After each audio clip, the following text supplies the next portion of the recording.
Well mga lodi, Gilas Pilipinas muli ngang natalo laban sa Angola. Naging puspusan ng laban ng Angola at Gilas Pilipinas sa unang quarter ng laro. Madikit nga ang score ng dalawang koponan.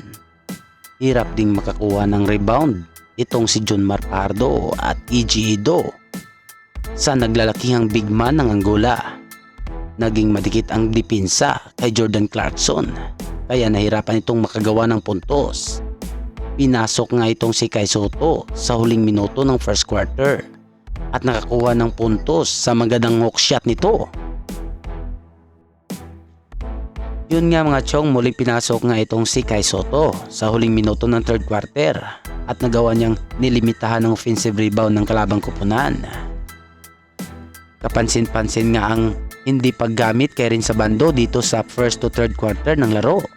Nabigyan si Rinsabando ng minuto o under 4 minutes sa fourth quarter at kita sa laro ang ganda ng laro ni Rinsabando na mas bintahi sa mabilisang galawan.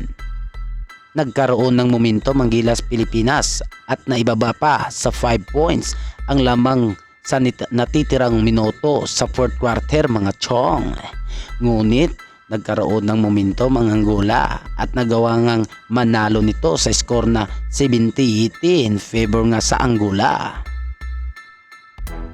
Sana nga mga chong ay maraming matutunan dito ang SBP kung ano ang kahalagahan ng bawat player sa larong ito. Lalo na kay Rinsabando at kay Sotto na malaki ang tulong sa ating team.